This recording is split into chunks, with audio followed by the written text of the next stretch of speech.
It's Sunday night. It's 8 o'clock. Welcome to All Lacrosse Live in our post-CBA show. Told y'all we have a CBA. Yeah. Anyways, we got a great show for you tonight. We're going to talk CBA. We're going to be talking free agency because there has been 1,000 signings since the CBA has come in there. It'll take us all night just to tell you everybody who's gone everywhere. And we have a special guest with us. Quinn McLaughlin's back with us to talk about the summer that he had and all the events that he was at. But, of course, before we get rolling, let me just remind everybody that all of our shows are streamed live across Facebook, Twitter, YouTube, Twitch, and also Instagram Live. Remember to hit the subscribe, follow, and like buttons. Always share. Please enjoy our affiliates across the Stream Punk Entertainment Network, like Fly Like an Eagle, Stream Punk Cinema, Stream Punk Combat, soccer shows, football shows, as well as CFL shows, and the playoffs are starting. Also, you can catch all the shows on YouTube, and if you missed any at all, go to Stream Punk Sports, Stream Punk Lacrosse, Stream Punk Combat, Stream Punk Cinema, and of course, all across all the time. And if you come to us, please share. Please tell everybody about us. Also, you can catch our library of shows, interviews, as well as retro games, fights, and press conferences. Much, much more coming all the time. Remember, you can stay up to date with all sports by visiting streampunkentertainment.com with great articles from our huge staff of contributors. Also, a reminder that our show is brought to you by 60.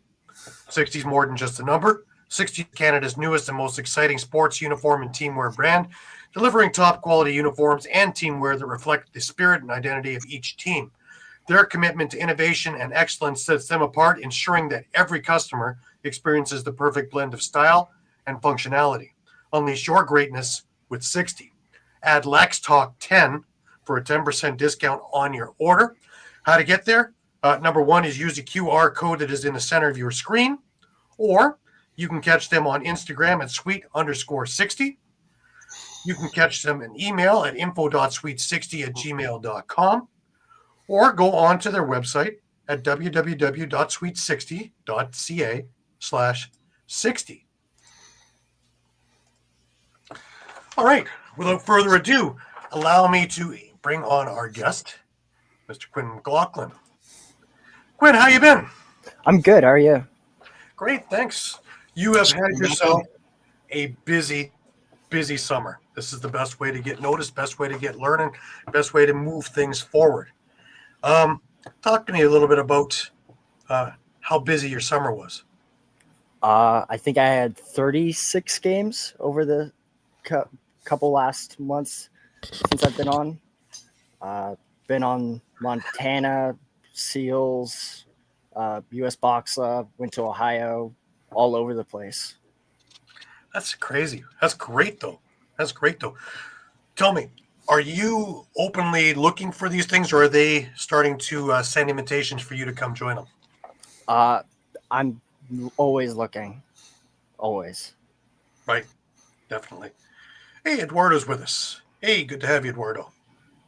From beautiful St. Augustine, Florida. And Big Hog Hockey, thank you so much for being with us. Alrighty, well, let's break this down a little bit. I actually put together a little montage of clips of just some saves and things.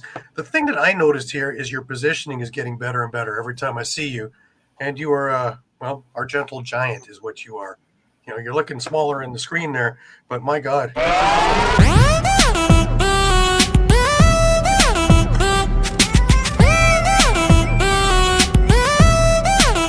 Check it out.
Yeah, something I've noticed is your positioning is really great now. So you're not caught any times. So you've obviously been working hard. Yeah, you could say that. Let's start off with Montana. Right, you small field, super fast, 4 runners and a goalie. Super hot in Montana, I believe, in the summer. That's a whole new experience too, even from San Diego, which to me is living on the sun here in Canada, right? But you get asked to play for an American team, and then you go and beat all the Canadians and become the MVP of the tournament. Talk to me about the experience. I mean, it was great. Tons of fun. Pretty good competition. I really wasn't expecting like the super quick transition, but it was still pretty fun. Right. Well, 8 wins in 8 games. I'd say that's pretty good stats. He's still a little modest, you know. He'll get over that one. So, when you first joined into that thing, what were your expectations, or did you have any? I was just expecting what I was told. Smaller field, and that was it. Right. Does that mean more shots? Does it mean better shots? Does it mean worse shots? Does it mean just things from anywhere? It means like more shots, but since the shots are, they have to be closer in, right? And so that means that they're better, I'd say. So it's better for the shooters, at least, not for me. Higher percentage. Yeah. So now you know what a Sixers goalie is going to go through just without equipment. Pretty much. Can't wait to see what they look like at the end of the game. God. However, something interesting. We had talked about instead of a 6x6 for 6 is a 4x4. And Bob Tearing brought this to my attention, of course, Hall of Fame NCAA coach. And goes, if we do a 4x4 with the shooters that we have who are so pinpoint accurate, we're going to kill the poor goalie because everything will be right around his body, whether it's in or not. And 6x6, at least they're trying to pick corners. They're not trying to pick him apart. So, yeah, it might be better to maybe save a few of the goalies for other days. I would never have thought about that as a non-goalie. But let's go into the SEALs shootout stuff, and let's talk about that for a little bit. But over in California, you played 6 games over there, 3 games under 15, and 3 games under 17. Now, did they realize that you were, not under, for the ages, or did they just, whatever? He can do it. He can do it. Yeah, that's basically what they said. That's not bad. Now you pulled off 6 wins, 3-3. Not bad. Now, is this a smaller event, local, or? Yeah, it's local teams. I think there was 3 teams for each age group, the SEALs and then 2 others. Right. Now, do you like these smaller home events, or would you rather be doing the bigger things and traveling? Well, I like the home events because, I get to sleep in my own bed at the end of the night, but the away tournaments are still fun. Right. Is there a difference in your prep? No, not really. Yeah. It's all the same. Right. Now, Western and San Jose, let's talk about that a little bit. USA versus Canada. So it's like a one-off? Is it just more of that to come, or? I think it was a one-off. I'm pretty sure. Right. Could be. Now, I say, do they have a cup that gets traded back and forth between Canada and US, or, No, it was just bragging rights. It's good enough. Maybe get you a medal or something like that, or, it's over that. But, traveling all over the place, you get recognized? Our team's starting to take a notice in you that, that McLoughlin kid's over there again. Look out. Yeah, it's not really like my face or my name. It's more my helmet. They see the helmet and they go, "Oh, it's that kid." So. You being 6'1", more or less. It's that kid. Yeah, look way up. The Canadian. Isn't that right, Shawn? Friendly giant. Yep. Oh yeah. You and I are probably the ones to get that reference, but Now that's with Dave McWhorter. Talk about Dave for a little bit and playing for him. I mean, he's an awesome coach. I would love to play more for him. I really like his coaching strategy. Just kind of leave the goalies to do their job. Right. Did I get him right? Is that him? Yep. Yeah, that's Dave there. All right. Now you also had a chance to play with Xander. Yeah, Yes. Xander Elliott. So talk about that for a tandem. Look at the amount of effort and amount of work between the two of these guys. I say US Box is in pretty good hands with you and Xander. So like working with Xander. Pretty good. Yeah. It's just like working with any other goalie. Good experience all around. Is it in the genes? Does he have some of Dad's style in him? I would say, yeah, he plays a lot like his dad. Does he? Yeah, a lot of reflex, a lot of using stick to advantage. Right. Just back and forth, real fast, faster than me. Right. Well, there's something you can work on with him. You have all the other things down pat, and you've got your positioning down pat. You've got all your other things as being a big goalie. But if you can get that motion down, I'd say you're an unstoppable commodity down the stretch here. All right, let's talk about working with Cam Holding, Junior Seals under 15. Let's talk about that for a little bit. And of course, you've worked a lot with Cam. Let's talk about this summer and working with him. There's nothing bad to say.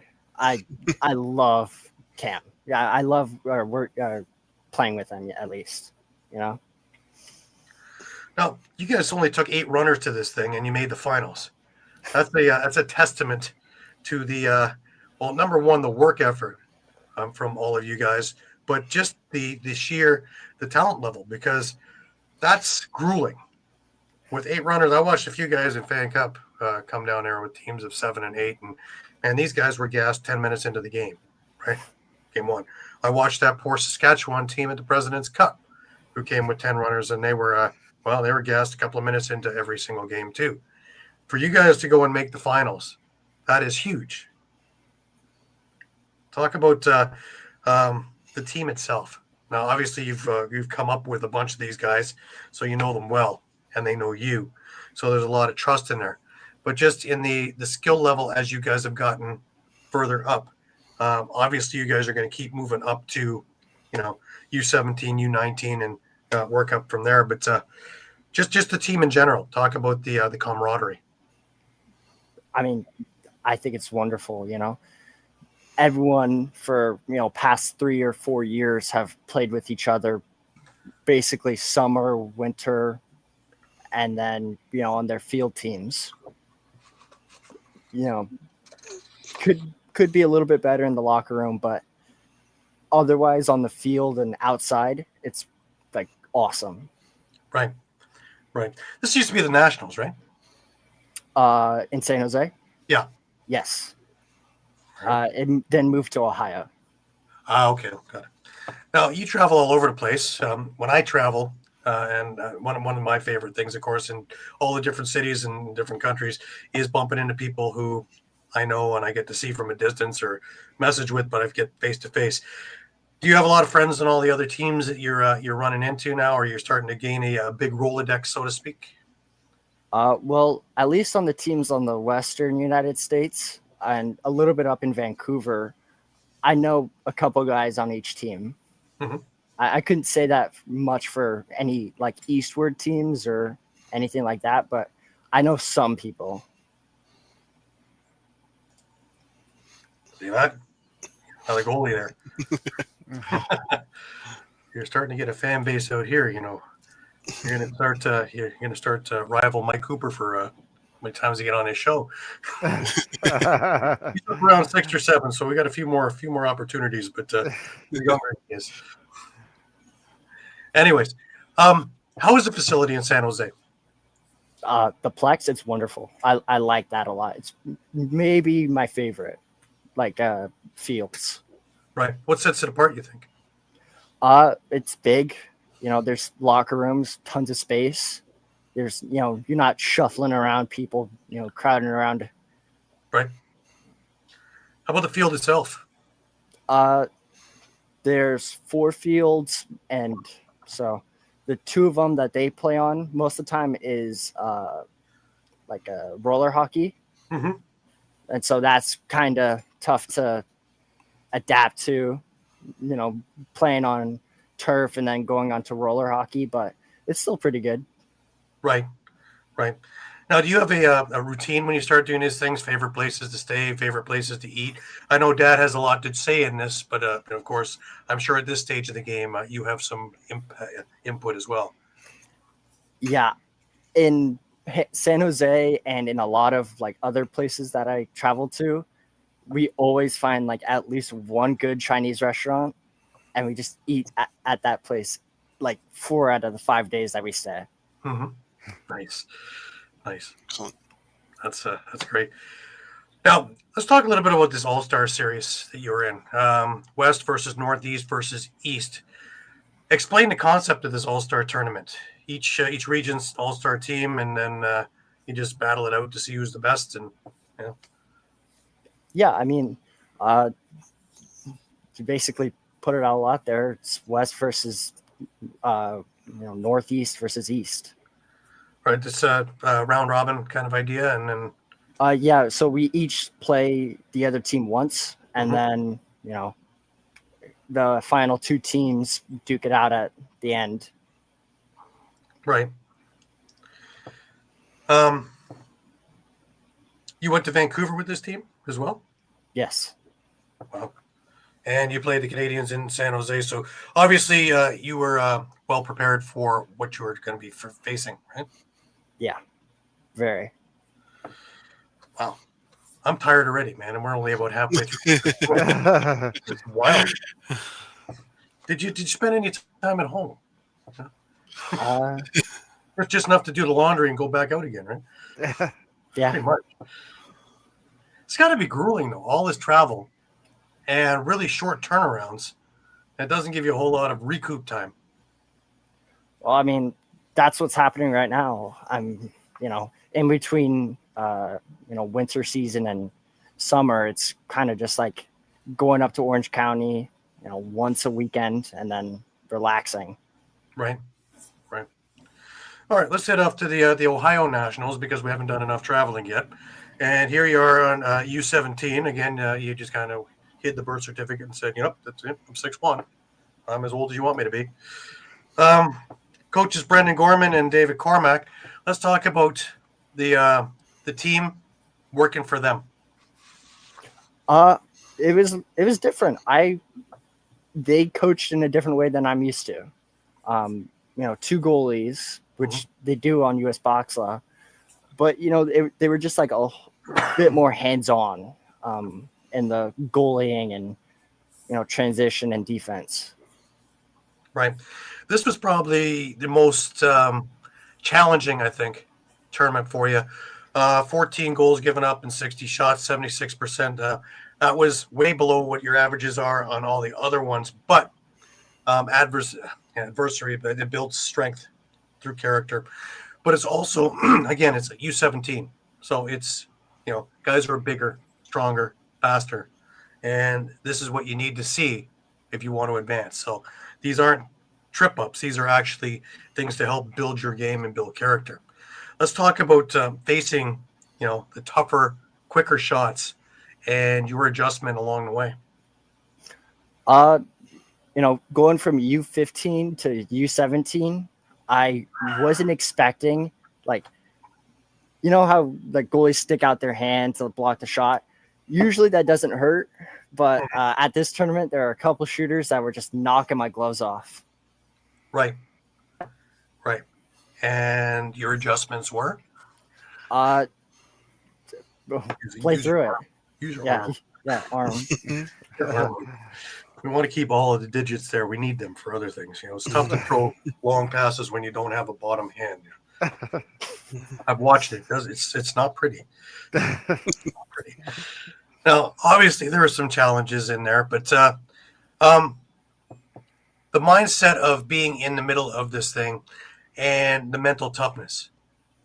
Do you find yourself getting more Well, it's just more like an etch-a-sketch. We start over. You can't let anything linger. Do you find it much easier to just kind of eliminate that and move on? Yeah, I mean, I try to be like a goldfish, 5-second memory. Yep. But doesn't always happen. It's been, better, but That's growing though. That's called, maturing into the position.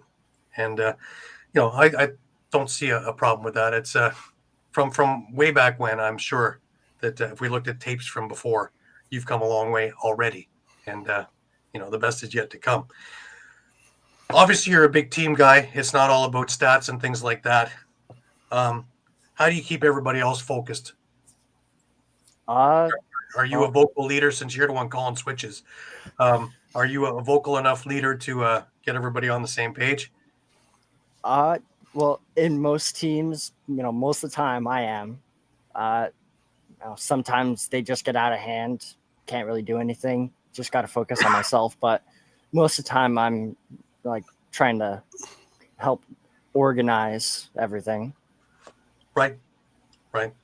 Again, you're the guy calling switches, so you're basically controlling defense, transition, any of that thing. So, they can call themselves, we're C's and A's, but really we know who's controlling most of this stuff.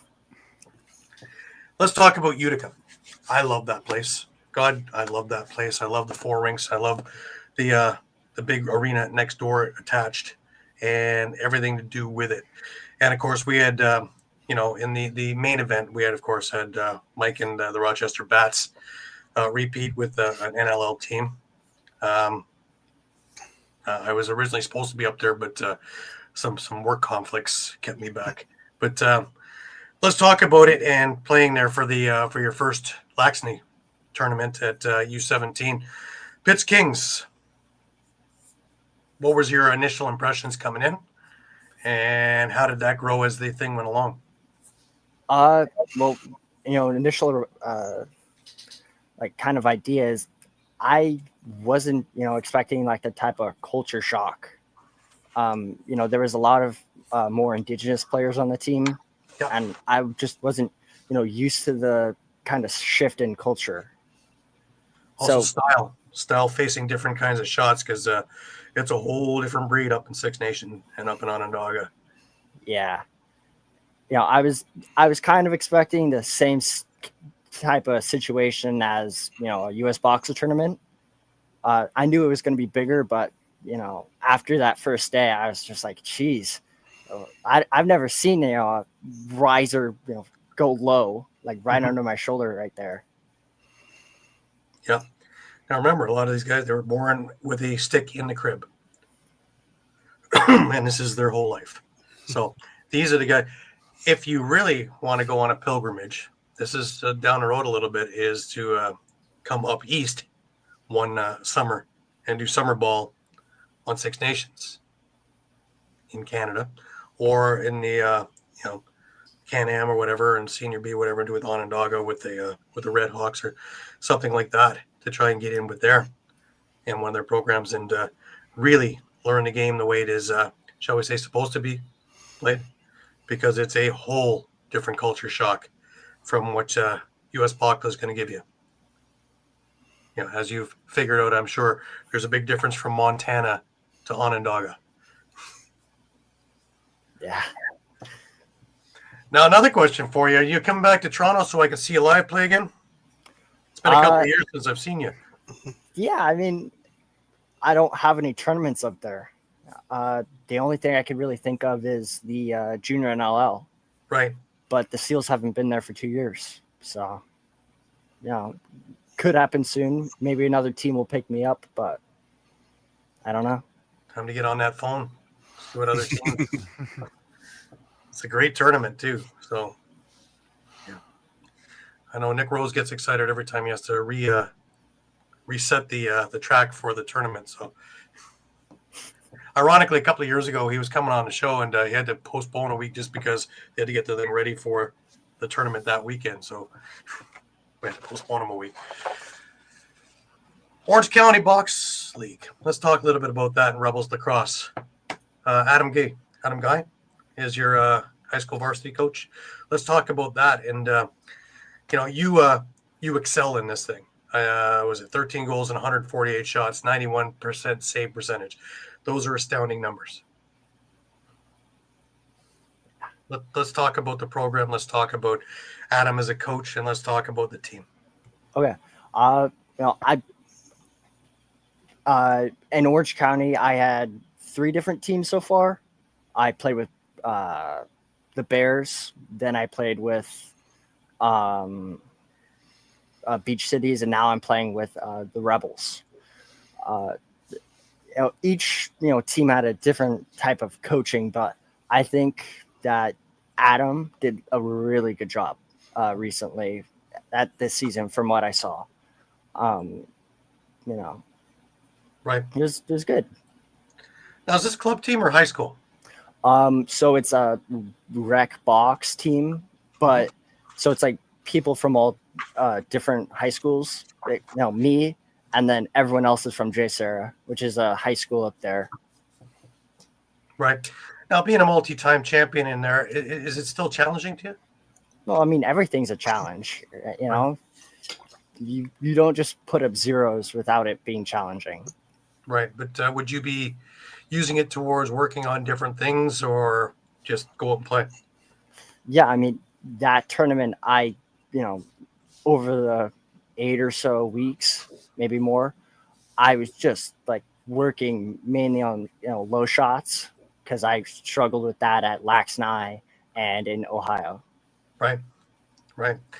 Now, do you spend more time helping other goalies kind of get up to your level now, or you're still concerned with your own stuff? Well, I helped the 7-8 goalie. I tried to help the JV goalie as much as I could.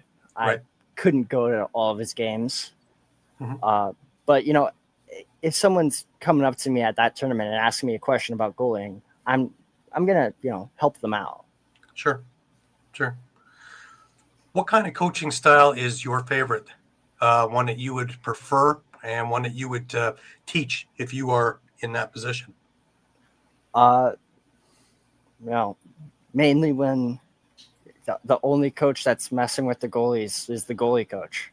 Mm-hmm. Just put the goalie in the net and let him do his thing, unless he's making a catastrophic mistake. Right. Now, you've gone to all these tournaments all over the place.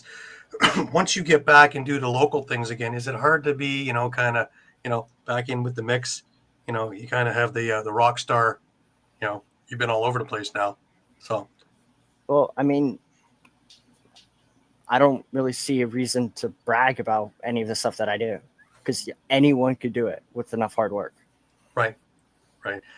You are a very, very, modest guy anyways.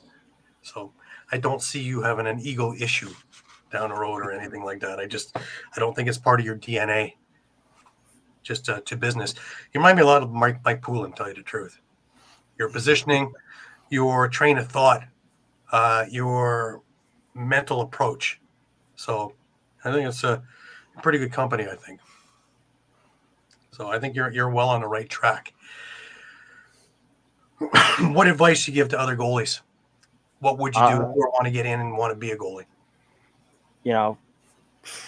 If they have like a local team or like a men's league, if they're old enough, or, if there's a box, even, indoor soccer field at a YMCA or at a school, get a friend, someone who wants to shoot for a weekend, go over and just, shoot around for an hour.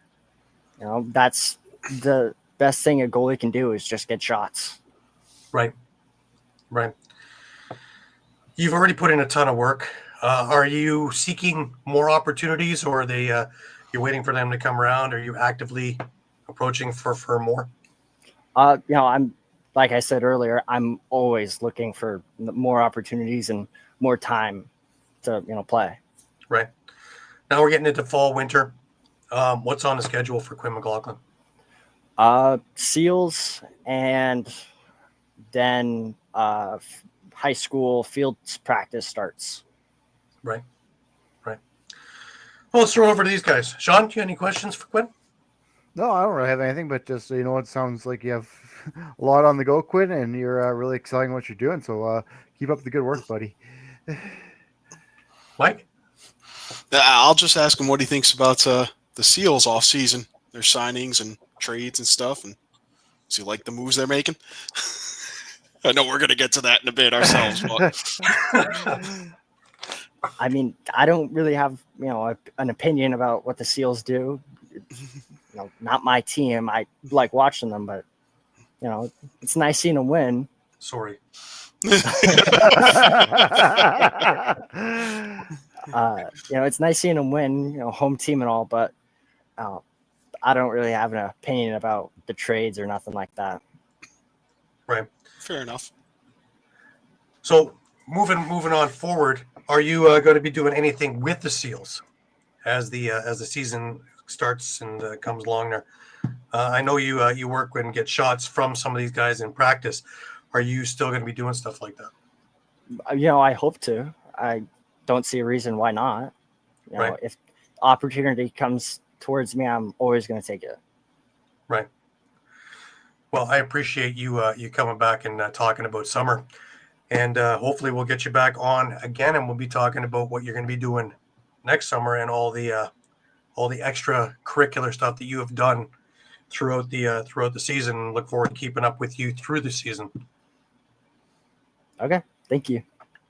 All right. Take care. Say hi to Dad. That was Quinn McLoughlin. He is going to be a great one. He will put in all the work it takes, and I know that he will succeed. This is in the same style as when we had Craig Wendy, who will do anything. He played everywhere to get noticed before he finally got into the NLL. And, I think this is a testament to what we've been talking about over all the weeks, and how U.S. Boxla has really increased itself and really become a really great launching point for a number of players, goalies, etc., and given an opportunity to play in different situations and scenarios. I'd love to see Quinn come up east here, summer ball wise, and get into some of these things here in either in Ontario or again in, if he's going to stay in the States, in Syracuse, Onondaga, things like that, to start seeing different styles, different takes, and different speeds to start building them. Because I think he's one that looks like he will be one that will work and work and work until he gets it and won't let anything throw him off. So I think the sooner you could see something like that is the sooner he makes that huge jump into the next realm. And that's going to be fantastic. I hope he comes up for one of those Rock Elite things and NLL things and stuff like that, because I'd like to see him again. I'd like to see him and Dad, and go have some Chinese food. Always have a good excuse for that. Definitely. All right, as we said off the top of the show, we have a CBA. As I told y'all, have faith. And there it is, the official statement from the NLL, NLLPA. They reached agreement on new multi-year collective bargaining agreement. The 2025-26 season starts November 28th.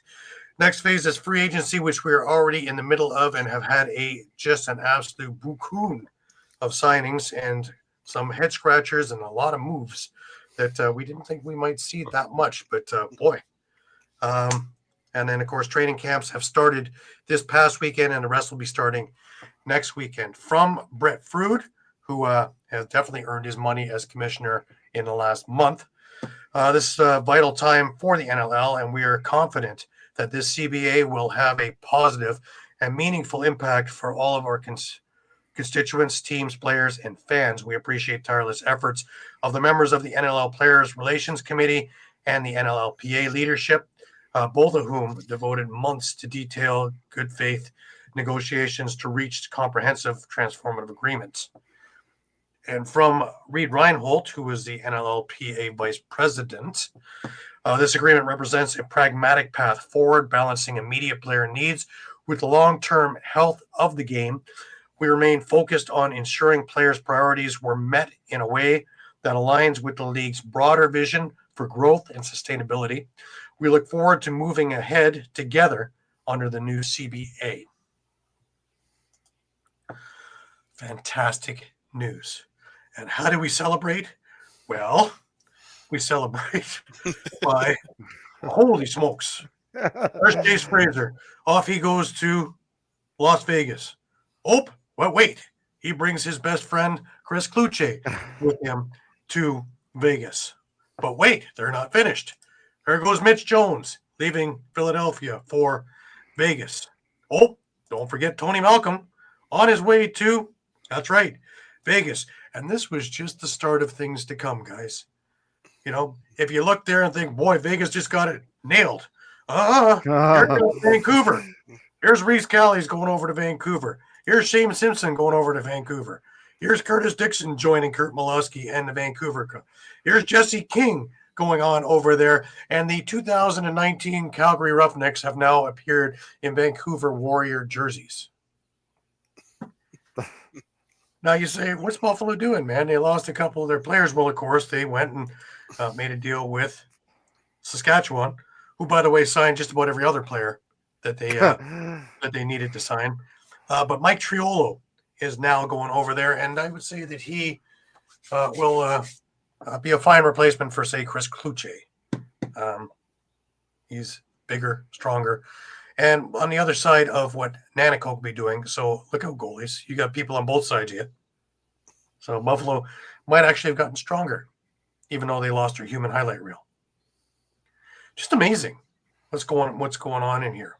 You know, like I said, we were teasing Quinn a little bit, but Kyle Rubish is now but 10 minutes away from his home in with the Oshawa Firewolves. So I guess he got tired of the 5-hour flights back and forth. This is just a few of the big names that are going, but there is a whole heap load. A couple of other big names as Nick Rose is coming back to Toronto. Really not a huge surprise there since he was wearing that helmet in Peterborough with the Toronto Rock logo. Kind of a bit of a giveaway. The one that got me scratching my head a little bit was this one. Brendan Bombery. Off he went to Halifax. I didn't see that one coming. But we have a lot to talk about. One that I've been waiting for a while, Parker Pfeiffer, who is a friend of mine, and he is part of the Brooklyn organization of merchants and Brooklyn Lacrosse Club. He's signed with Ottawa as well. So he'll join Eddie Renault and a bunch of the other guys trying to get a few spots on that team. So everybody's looking really good. Toronto today signed Chris Boucher to a couple of year deal too. So everybody has been dipping their toe in there. But man, Mike, talk to me. There has been some absolute holy smokes moments in the last couple of days. Yeah, I mean, I think the biggest ones are, to me, the bigger ones are actually the defections from Calgary to Vancouver. Yeah, I mean, those are pretty serious and kind of makes you wonder what's going on in Calgary. You know, they still have some decent players on the offense. You know, you could say in a way it's good for them with, you know, some of the older players moving on. Now you can see guys like Tyler Pace and Hayden Dixon, who Hayden Dixon had a phenomenal summer with New West. Yeah. You know, they're going to be kind of the 1A, 1B, you know, for the righties. You're going to have Tanner Cook and Braden Maye on the left hand, you know, on the left side. Right. You know, so you know, it's maybe it'll be a year away. Maybe they'll surprise everyone and kind of go on a run like we saw Albany do, you know, a couple of years ago. Right. Let's talk a little bit about Vegas because, you know, we talked about the main signings there, but don't forget they re-signed Terrell Hammer-Jackson, Brandon Goodwin's there, Max Wayne, all these moves that Sean Williams has done, as well as don't forget the coaching staff has changed too. Brett Hickey is their offensive coordinator there too now from Ottawa. And what a forward he was with Toronto and Philadelphia during his playing days. So I think this is a team that has to be taken seriously. I don't know if the goaltending is where they want it to be, but Lanny Kells is a good goalie. And let's not forget, we just had a young goaltender on the show here. They drafted Caleb Kahn. And they signed Caleb Kahn too. So that's really interesting. That's an interesting move to me. Is they signed Caleb Kahn. They re-signed Justin Giddy. And I mean, yeah, Caleb's young. He's probably going to go through that learning curve, but he's at least probably going to push those older vets. Right. Here's a question for you, Shawn. Philadelphia. What do they do now? They lost Mitch Jones. Joe Restiteris has not signed yet. I'm not sure at this stage. Will they got both the goalies back? Deacon Knott and Dick Damuda both signed. They took Chris Corbeil back. I didn't expect that, but they tried to slap the franchise tag on Mitch Snoo, and he didn't take it. But again, he hasn't signed yet. But he hasn't signed anywhere else yet either. So. But they've gotten Landon Sinefield, Sam Leclerc, Caden Brennan, Holden Patterson, Caleb Menon, Bo Columbus, Zane Delby, a number of people they've taken over there as well. Evan Messenger, Mitch Armstrong as well. Mike McCannell signed to Ryan Wagner. Yeah. So they're addressing pieces that they need, but they're losing pieces that they didn't need, right? That they should have kept. Yeah. Now, do we? Is it the little boy in the dike now? We plug up this hole here, but this hole now springs. So now we got to plug this one in springs. That's exactly what I was kind of thinking. Is for the last few years we've been harping on.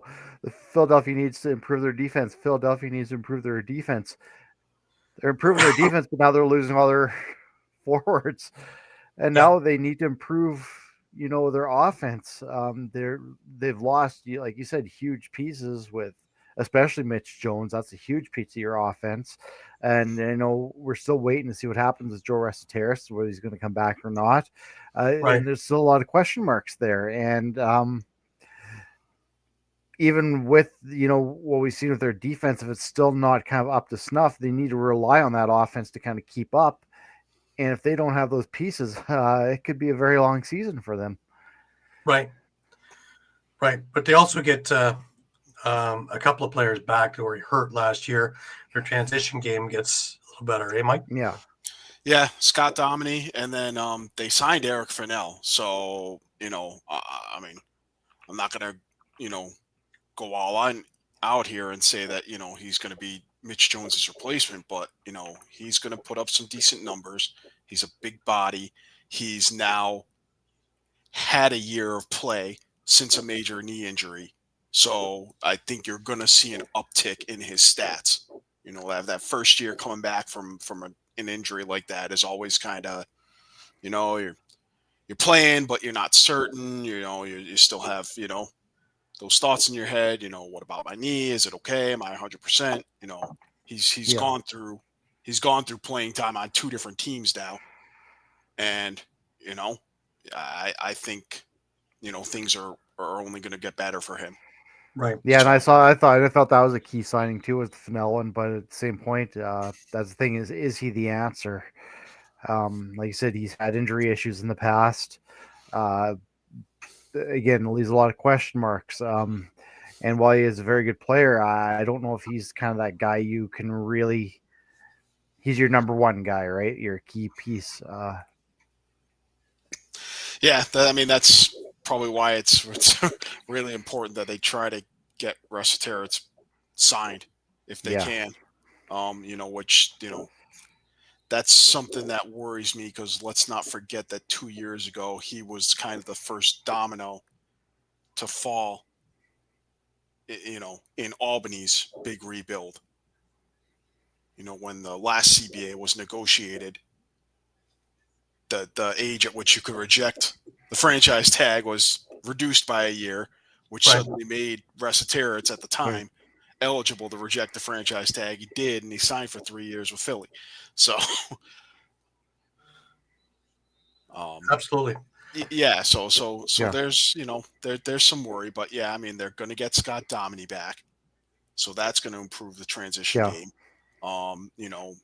Mitch Armstrong's going to be healthy. I think you're going to get a full season of Mike McCannell and hopefully Mitch DeSnew in that transition game. So that that can only help the defense and the goalie. Right. Well, Shawn, let's talk a bit about Saskatchewan and basically re-signing everybody. They were scary good last year, and again, with the exception of the Triolo trade, pretty much everybody's come back. Yeah. What's that? Yeah, The team? I mean, it's kind of if it ain't broke, don't fix it, right? They looked really good last year. I mean, continuality in this case can only be good. And I know we talked a little bit about that Triolo trade. We have to remember Patrick Dodds is still in the equation here somewhere. You got to fit him in that lineup. You still had guys like Levi Anderson. I know we're talking about opposite sides of the ball, but then maybe you're changing which side you're going strong on. You got guys like Levi Anderson, Zawada, who didn't see as much playing time because of something like that. Well, now maybe that opens up that opportunity for those more younger guys. But I mean, yeah, we locked up Adam J, who was the last unrestricted free agent. So they got no guys left that are unrestricted in that sense. And, they picked up Jake Naso, a new deal. So, we got face-off covered. Kostiuk is back behind mistakes again. Unfortunately, we saw Lane Rushka. Right? Left, which is unfortunate. Always like to see a hometown kid, but at least he's getting an opportunity somewhere else, which is good to see at least. So I honestly don't have much concerns with the Rush. I think it can only be better that this group is sticking together. Right. How about Ottawa? Ottawa made a move. They got Hellier over there now, as well as a number of younger signings. And talk to me a bit about their now they have settled up goaltending as well. It's not just Zach Higgins in there either. So, Mike, what do you think? Yeah, I mean, I don't want to say that I'm just neither here nor there on their signings. I think they're addressing the needs that they need to address, and not much more. I think it's obviously it's a much different situation than a team like Vegas that needed to absolutely shake everything up, right, and tear a lot down and rebuild. They were close. There were some games that they would have liked to have back last year. Others that they'd like to completely forget. So I think the defense is going to be a little more stout than it was last year, and that can only help Higgins, as kind of we saw in his time in Philly when he was setting records for saves, which meant he was seeing far too many shots. Right. So yeah, seeing someone like Fennell go though is that's a little concerning. That's a big body. It is, but you have to remember it's just so difficult to crack that lefty side of the lineup when you have Jeff Teat, Riley O'Connor, and Larson Sundown. It's just about anyone who's coming in. If it's not a Mitch Jones or a Jesse King, or Josh Byrne, then they're going to be kind of sitting fourth on the depth chart. Yeah, so, and I find interesting, just kind of maybe a little bit, is the Zach Haywire's signing. I mean, he had a fantastic year in Calgary. I think he could be a nice complement in that offense. Yeah, he would. He would fit right in on that side. And again, another big loss for Calgary, right? Yeah. But see, I'm surprised it's taken so long for him really to catch on, because he really has great summers one year after the next, and he just never seems to be able to catch a steady position where he's at. So hopefully this time he will. Colorado's got a couple of big signings in there also that They got me and some young guys too.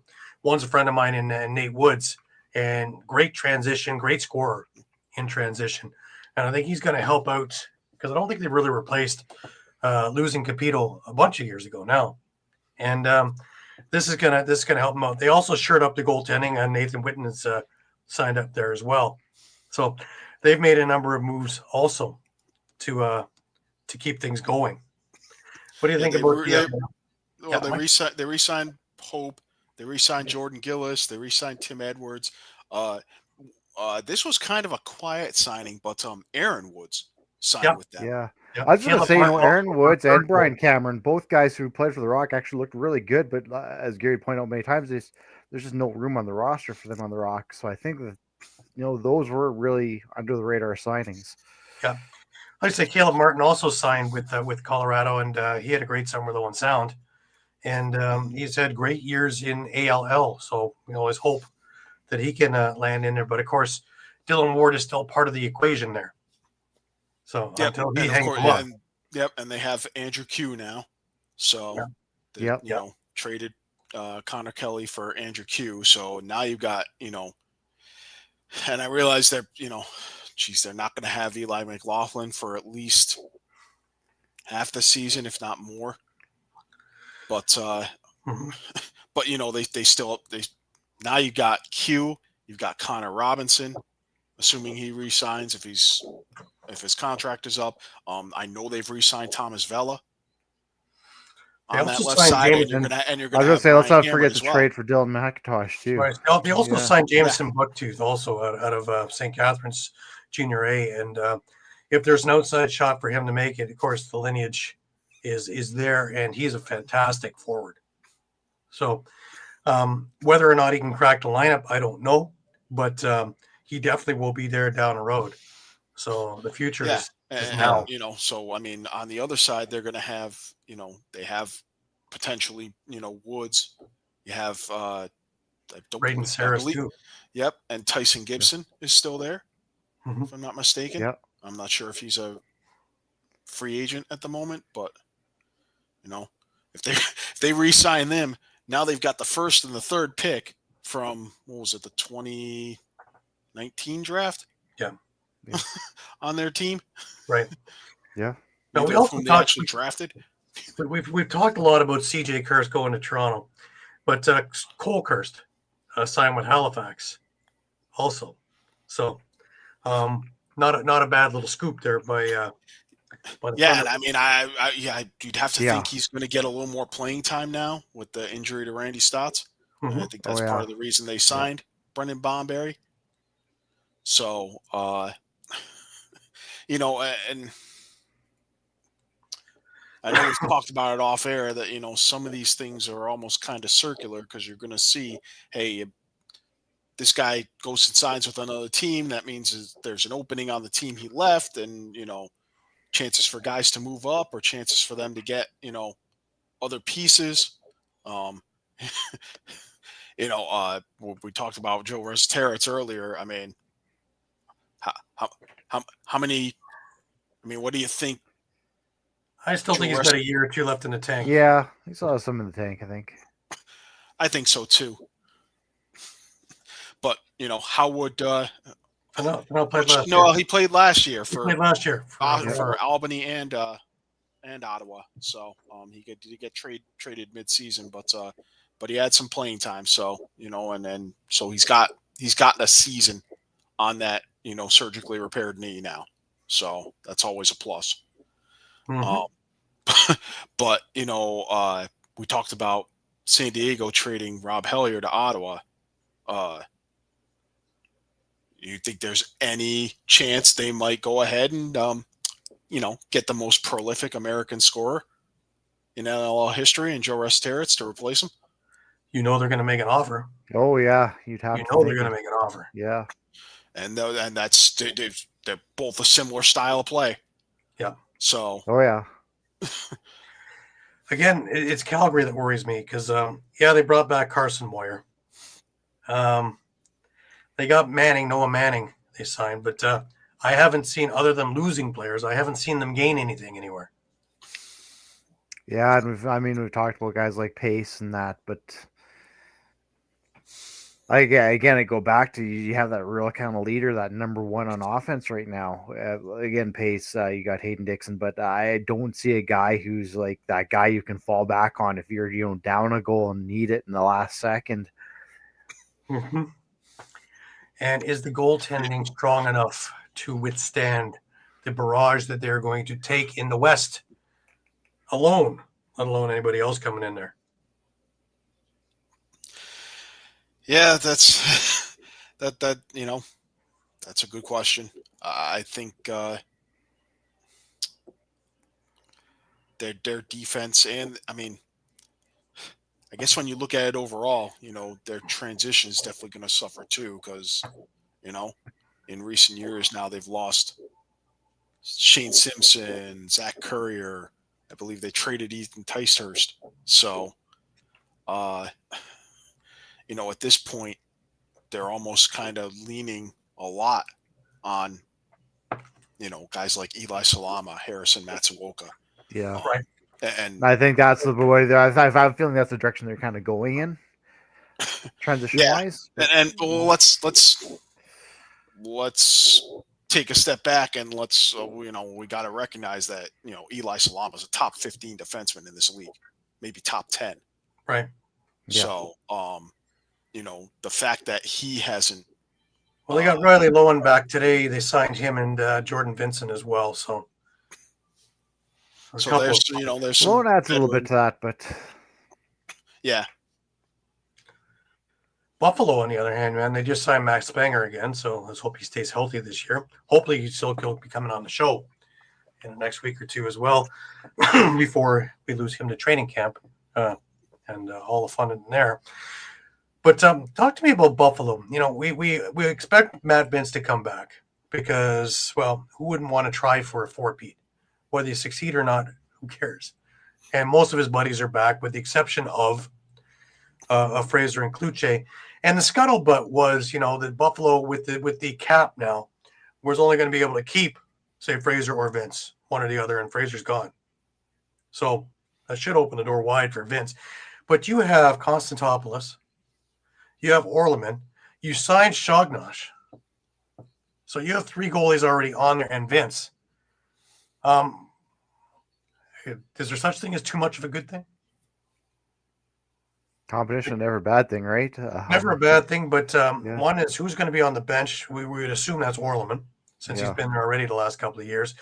But is it time for Konstantopoulos to start getting the reps? He's had 2 Minto Cups now, finals. He's made huge strides forward. Is it time for him to get big league reps? I mean, it might be, but at what point? It's a nice problem to have. Yeah. At what point are you saying, "Oh, hey, Matt, come take a seat on the bench," just because we got to get the young guys some reps? This is the big issue having an aging goalie, right? Yeah, this is the big issue having an aging goalie. When it's 12-12 with 2 minutes left in the fourth quarter against Toronto. So that's your issue with an aging goalie, right? Is it's hard to have a succession plan because that succession plan is not going to get real live wire shots. Well, that now brings me to the other thing that got to my mind was, Toronto signed Nick Rose to a couple of year deal. They signed Troy Holochuk to a couple of year deal. Where does that leave Goa? He's still part of the team too, Go Abrams. Yeah, I mean, don't see him sitting in left press box. Exactly, but I'm sure Goa's not shooting to be just on the practice roster. That's what I mean. There's I think we're gonna see a number of good competitions. I mean, we might even see it in Philly with Nick Damoud and Deacon Knott. Yeah, just given the summer that Deacon Knott had. I mean, Damoud had a great summer too. He lifted the President's Cup. So, yeah, he was the MVP at that. So, that kind of competition is going to be great. But Deacon also had a great President's Cup. Yeah. And with the exception of the finals against a much more experienced Snake Island team, he looked fantastic during that, and he looked fantastic in the Senior B run to the championship. And you heard Wayne Cawley, Hall of Fame goaltender, talk about, there's nothing but absolute star power headed for this kid when he actually gets a chance to be the guy. So, just saying, of all things. Yeti makes a good point too. Rochester's sitting solid. They don't really have to do a whole lot right now. They made their move. And as long as they stay healthy. And some of these teams, let's not forget that some of these teams could just maybe be waiting on guys to get released. Who just, that if you're Calgary, you're probably going to be watching, a month from now, how things play out in a place like Rochester, where there's probably too many forwards and just not enough spots for all the forwards they have signed. And once there's a cut, you're going to say, okay, hey, come on over. Yeah. Yeah. No, I agree. Georgia. They lost a piece in Brendan Bombury, Andrew Q. Lots of depth. Offensively, yes. I think they do. Certainly if they re-sign Seth Oakes, you have Richie Connell, Torrin Eccleston, who are probably going to get a lot more playing time this year than they did last year, and we saw some flashes of greatness from both of them last year for Georgia in their limited playing time. So, I'm not overly concerned maybe with those losses. I mean, no one wants to lose a guy like Andrew Q. Yeah. No, nor do you want to lose a guy like Brendan Bombury. I was going to say that when that trade, just playing devil's advocate a little bit, you get Connor Kelly, which no, he's not Andrew Q. Let's get that out of the way right now. But I think that's a guy who, if he can get the playing time, he could be a very good player. I think he was just lacking the floor time in Colorado. We saw, flashes of brilliance with him in Colorado. I think it's just kind of like a Zach Mann situation where, just he needs a chance somewhere. Slow progression. Yeah. Yeah. I felt like he performed, as well as he performed in Albany, he performed even better in Colorado. So it's only been kind of trending upward for him. So, and I mean, he's going to be playing alongside Lyle Thompson and Miles Thompson and, I can only benefit him. Yeah. So that's going to be. I would say if there is a ref for this, I don't see it. And I am back by the dressing rooms and around the team. And I see nothing but camaraderie on that team. So, of course, being a professional, Hutch would love to get into more games. But I think you put team first. Remember, it's front of the jersey before back of the jersey. And if he has an opportunity, he'll take it. And if he doesn't, he won't. But, the way that team is set, and as Brad McCulley said when he was on the show, this looks a lot like the Buffalo team that was primed to win the first championship of the three. And it's got that kind of feeling around it. And last year when they started making that move, I really thought that they had another round in them. And it just wasn't. But every year since they put this group together, Dan Carey has been able to put together another piece here, another piece there, another thing here, another thing there. Health has been the big thing as well. They're healthy. They have a lot of weapons, and they still have a couple of guys outstanding that need to be signed or need to be going elsewhere. But it's the core of that team is really, really strong. And I think that this is going to be an exciting year for Rochester and their fans. Yeah. Actually, just going back to that question too, you mentioned health. I think that's just the big thing with Hartley is when he's on, he's great, but we know his health issues. I think that's really Hutch's role right there. Is if something happens to Hartley, we have a solid backup we can rely on. He's been working hard. I was going to say not necessarily just a solid backup. I mean, I would argue he's the best backup goaltender in the league. Oh yeah.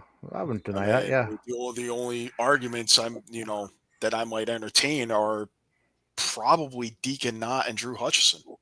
Right. Are we reading more into this than we need to, with an unboxed game going into Edmonton and the Roughnecks and Swarm playing in there? I'm hearing all this stupid stuff about the Swarm are going. They're not going anywhere. We're way too much. I have a lot of opinions on this one. Unless the Oilers are going to be involved, it's not going to happen. Right. Period. That's the end of the story. They screwed the Rush out of Edmonton. That's a fact. They wouldn't let them hang banners, do any promotional. They wouldn't even let them have private box seats in that arena. The Oilers want to run this if they're going to be involved. If it's not owned by the Oilers, it's not going to happen. Period. Yeah. I'm just curious how we got this game in the first place going over there. Like, I would figure they would put it in someplace that they have a much better chance. I would have thought if they're going to put it in Canada, put it in Winnipeg. Yeah, probably a lot better spot, in my opinion. Do they have an unboxed team in Winnipeg? I don't think they do. I don't think they do, but why not? So that's part of the problem. Yeah. Why not get one? And I don't want to go on the Edmonton fans. I mean, there were some great fans over there in Edmonton when the Rush were there, but it's the politics of it right now is that unless a certain ownership is going to be involved, it's not going to happen. Right. And that's why I said as soon as I was in box thing, I thought, oh, did anyone tell the Oilers? Well, we got a box program in Tampa. Why not throw one in there and try that again? I don't see that catching on either. I remember the Orlando Titans, and I even have in part of those retro games, I have some games from Orlando, and boy, oh boy, is it sparse. You had Matt Vince as a goalie back then too, young Matt Vince, and he had some pretty good teams. And in the year or two that they were there, and it was sparse. And remember, New York moved there. That was the breath of fresh air, and then they went. That was the end of that. Another not thought out move. So that's why when I saw Tampa as part of the Unbox program, I was like, yeah, okay, I get that we want to put it in places that don't know, but I can't. Again, I said it off air. I was when I was talking with Quinn was hubs. We got to do hubs. I've talked about it on the show. Hub, Chicago. Of course, not where the Blackhawks play because the rent would be like doing where the Leafs play. That would be silly. But there are enough minor league arenas that are 8,000 to 10,000 that would work for a resurgence of a Chicago team. Again, O'Hare Airport, a hub, easy for people to get to, easy for players to get to. The players would like to be there. St. Louis comes to mind. I know every time they try Baltimore, it doesn't work, but Baltimore comes to mind since it was one of the founding places of Mill and NLL. It just makes sense to keep things in the U.S. where people know the game. And I've said this before too. It's about not having to teach people the game right away. You have Unboxed for that to teach them the game. You can't just go, okay, Unboxed, we're putting a game. You have to cultivate that into a love. And then you can put a game there. And then if it works, this is for down the road. But if you're looking at expansion, you need to go to places where people already know the game so that that poor owner who's putting out the money has an opportunity to break even and actually get people into the game who know the game. Then work with the youth programs or develop youth programs so that you can build your fan base for years. It really isn't rocket science, man. There's not MIT equations into this. But everybody's missing a point, and everybody's trying to give me, these big calculus equations, when really it's economics 101. Go to a place that they have a want, fill that need with the team, and build towards each other's strengths. And then develop with the youth so that you have a long-term fan base, and you don't sell one ticket, you sell 5 tickets because you bring the family, because the kid's interested, and he's going to drive the parents nuts until they go to the game. He, she, them, it. Or they. And that's how that works. And they tell 2 friends, and they tell 2 friends, and so on, and so on, and you know how the commercial goes. Now, yes, you do have social media as something we didn't have years ago to try and help bolster this, but you can't rely totally on that. You have to do the grassroots groundwork programs, something Mark Millen had talked about on my show a couple of years ago, about how we spend all this time and money on club teams and above, junior A and above, and all these guys who want to be professionals.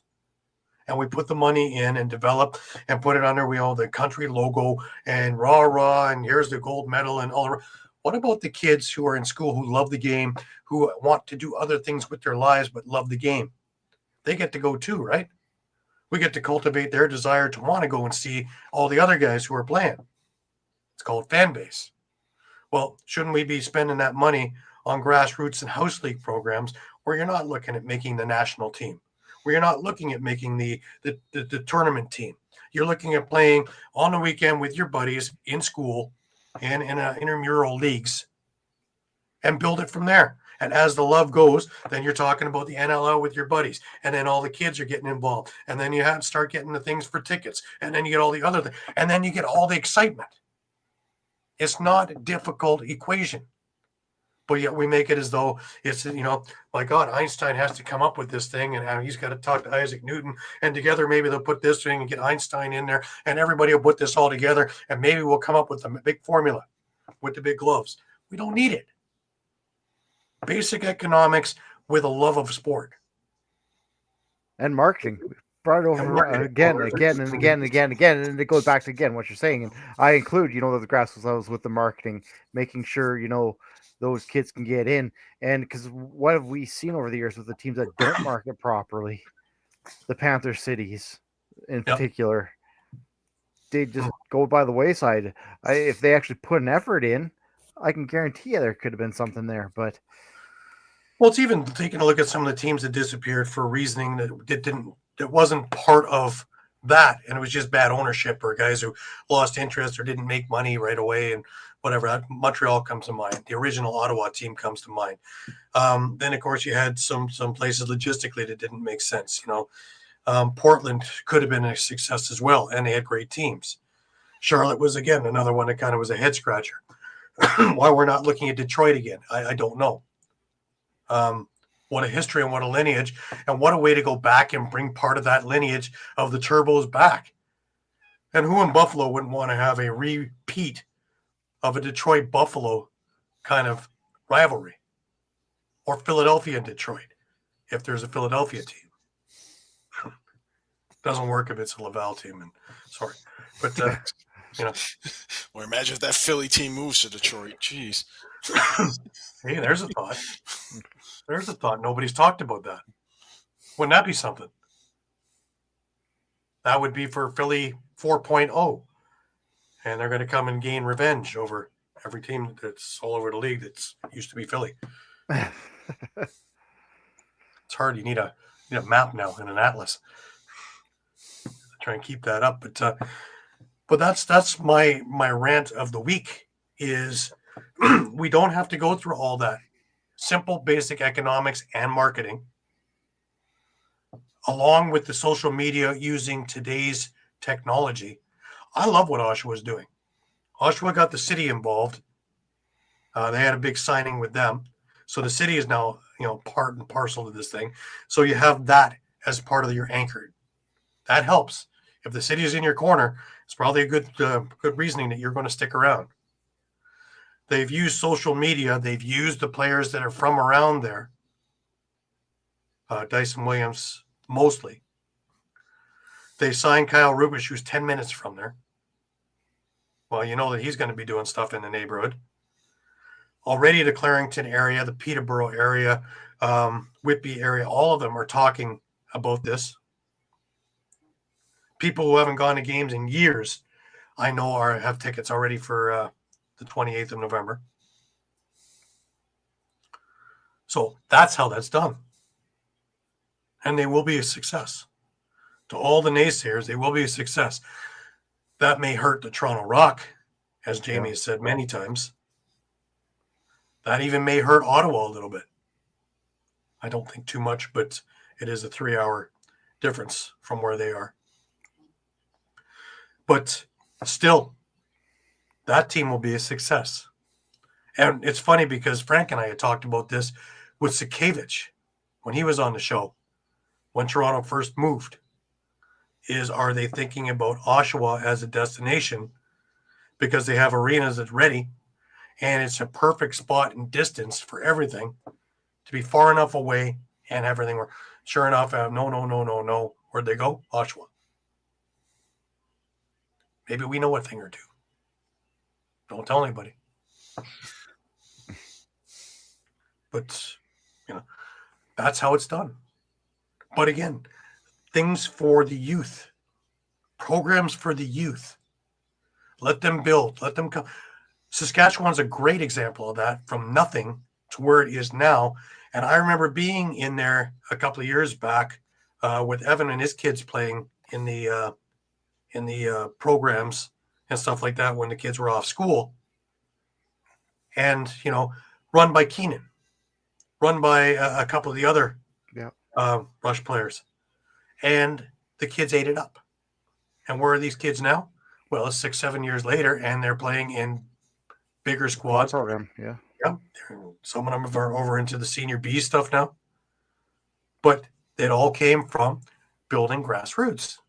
Yeah, and that's where I teeter a little bit, Gary, when you said you have to go in places that need to know lacrosse. Like, I look at it like a place like Winnipeg. I think if it's done correctly, you don't necessarily need the people that know lacrosse, but to get in those schools, you can just put it in front of them. Just put it in front of them, because that's what happened in Saskatchewan. Put it in front of them. People are like, holy crap, this is awesome. We got to keep going to this. Right. Like I said, Winnipeg's got a big thing with Manitoba lacrosse and have a lot of junior and a lot of leagues already. So it wouldn't be new for them over there either. So that works. And I think it's the same with Saskatchewan. I mean, they had a good minor lacrosse program. It's just, it's not in BC or Ontario. It's not going to get the, prestige or seeing the same amount of competition that is anywhere else, but it was there. People knew the game already. Right. I would love it if ALL will finally go into the middle of the country as well. And, they're already in the West and already in the East. If they would get it in either Alberta or in Manitoba, where it would be easy for either of those two provinces to, not easy per se, because winters are brutal, but you would have somewhere for the mid-Canada provinces to go in the winter and not hang up their sticks without having to bill it all the way across one end of the other or the other of the country. Well, and that's the other thing is the Winnipeg, y'all might already have the built-in rivalries because you're going to have one with Saskatchewan, for sure. You're going to have a rivalry probably with Calgary as well. Like, you've got the built-in rivalries right there. Yeah. Yeah, and it's going to be the same fan base as the CFL because the CFL ends just as the NLL starts, and the NLL finishes just as the CFL starts. And around in Canada, it is usually the same fan bases that are in at Warriors games, at Roughnecks games, at Rush games, if they travel in from Regina, and who's the best ones to travel? People from Saskatchewan. They'll travel 8 hours for a football game. They'll travel. Just like Argos fans wind up at, Argos and Ticat fans wind up at Toronto Rock games. Now you're going to get ones that are probably Montreal that are going to go to Ottawa and going to go to maybe even Oshawa games because it's still within driving distance. Because it's no further for, going from Ottawa to Oshawa than it is for me to drive to Rochester for the evening and come back. Yeah. I do that quite often. but I'm insane. But that's okay. So there's all kinds of things. I look forward. There's still a number of players that need to be re-signed. There's still some big names out there. The Toronto Rock have only signed, I think, 2 of their big names, and that was Boucher today and Rose the other day. You still have guys like Cree out there. There's still, I think, Corey Small is still out there. A few others are still out there. And what they're going to do, Dan Craig is still out there. So the thing that this makes me a little bit curious is with these names that they're not signing anywhere else. Because I would assume that a big body like Brad Cree would get some attention. Same thing with Mitch DeSnoo. Does he come back to Toronto? Like people had suspected? Or does he stay there in Philly? I mean, that was something I was thinking about when, we were in Calgary, and just a lot of their defections was, okay, hey, lost some pieces on offense, lost some pieces in transition, but what if they signed, say, Brad Cree and Mike Manley?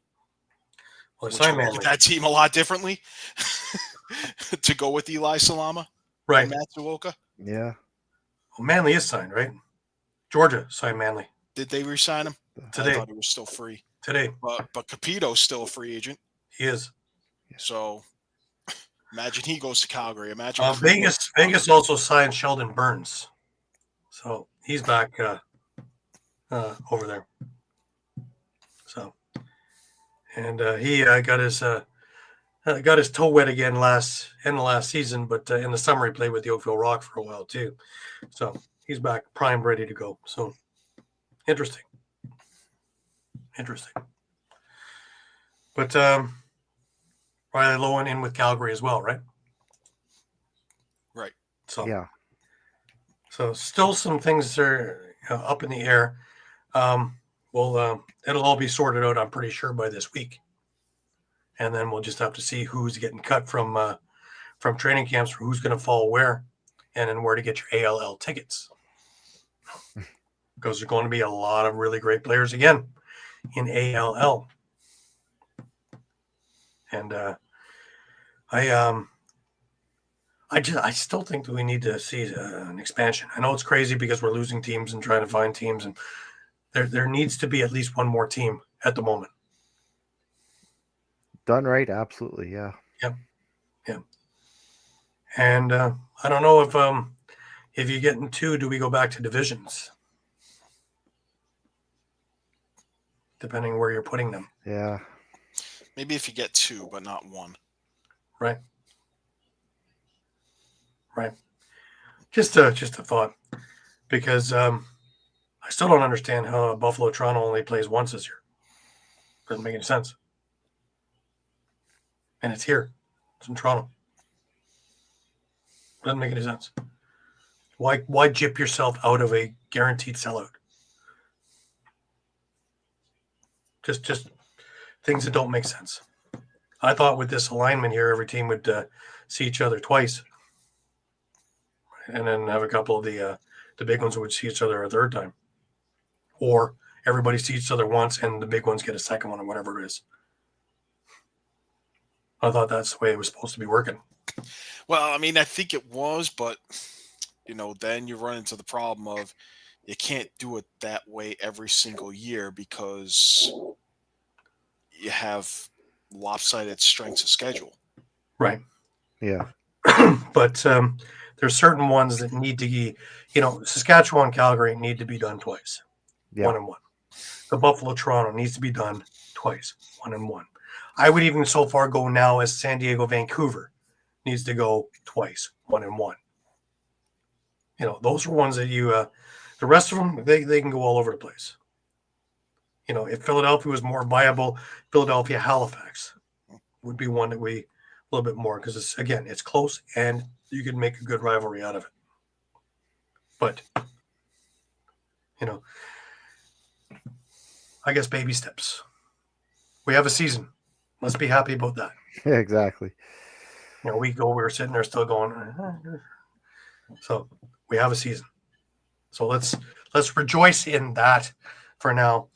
And stay tuned, because as we have been getting it up to date for you pretty much at the correct time as they're putting it out, we're putting it out to you. I'm really proud of our team and how quickly we were able to turn around most of the signings, if not all of the signings. And it's been out on Facebook, on Instagram, even on Twitter for a bunch of it that we've been able to get to everybody. So stick with us. Again, we are your Costco Lacrosse, your one-stop shop. Remember, you can find us on Facebook, Instagram, Twitter, X, Thread, and YouTube, as well as on www.streampunkentertainment.com for all your lacrosse needs, wants, and up-to-the-minute information. Alrighty. That'll bring us over to last words. Mike, let's start with you with last words this week. I think my caption says it all. Obviously thrilled that the CBA has been negotiated, and we've had all the free agent signings that Yeah, we've he's right had. on that too. So we need another PBLA. Yes. Yeah. So yeah, I mean, there's plenty more to come with the signings. Another great idea. Absolutely. Yeah. Sorry, Mike. No, it's all right. Like I said, I'm just looking forward to more signings. I mean, there's plenty of big names still out there that may not necessarily stay with their teams. I mean, that's one thing we all kind of talked about off air was, with all the delays, we kind of thought there was going to be a lot of people staying put. Yeah. And it seems like that's not happening to the extent we were expecting. Right. Shawn, last words to you. Yeah, more or less along the same lines. Glad we have a CBA and we're kind of moving on things. And actually, that was the point I was about to make. Was I'm actually kind of shocked at how many moves we've seen this free agency, because with free agency being pushed back in that short time frame between free agency and training camps, I actually really thought we were going to see a lot of guys just staying put, and we saw probably the exact opposite. And it's been an absolute whirlwind. And like you guys said, there's more names still out there. And I can't wait to see how this all works out. Yeah. One bit of not so great news is Ron Balls. He passed away this week. World Lacrosse deeply mourns the loss of European Lacrosse Federation President Ron Balls, leader, builder, and lifelong champion of sport, who passed away at the age of 80. Former Secretary General of World Lacrosse, Ron's lifelong commitment to lacrosse spanned decades and continents. He played an instrumental role in advancing lacrosse across Europe and around the world. His leadership and steady presence helped shape the global community we know today. A pillar of international lacrosse family, Ron devoted much of his life to ensuring the sport continued to grow and thrive in new parts of the world. His contributions were immeasurable, and he leaves behind a remarkable legacy of service to our sport. So we wish the very best to Ron's family, and Godspeed. To bring us back into the topic, though, just before we go, is that I'm looking forward to seeing the enthusiasm that we've witnessed in the last little bit of fan bases, with teams working with fan bases, and to build this to the next level now. Now they have a 4-year or 5-year agreement, opt out after 4 or opt out after 5. And that takes us through Olympics. So now it's full speed ahead for everything and everyone to get forward and get correct, to really let this thing explode come Olympics and beyond. And if everybody is working on the same page, we don't have to worry about all the other things, then I see nothing but great things. But I need to see more, as I've been saying, grassroots from everywhere. And I hope that anytime that the league is looking at things, not just on box, but everywhere, is that we're looking at what you're doing for the grassroots of the league and how to build fan bases for sustainability for years and years to come. So with that being said, I want to thank Quinn McLoughlin for coming on the show and talking to us again as grassroots and building up into being one of the next ones that we're going to be talking about with congratulating him on wherever he's signing. You know, putting in the work, doing the time, and doing all the travel that comes along with it, and loving every second of it. That's the character we talk about, right? So I also want to thank everybody for all their hard work. Again, with everything going crazy this week, and again, us being the Costco Lacrosse, your one-stop shop, and always having all of our fingers on the pulse of the situation. So remember, we're here every week at 8 p.m. Eastern, Sunday nights. Please join us again next week, but also stay with us all week long. As the news is happening, we're getting it to you accurately and on time. Until we meet next week, remember, keep your sticks high, keep your spirits higher. And until we get together next week, have a great week, everybody.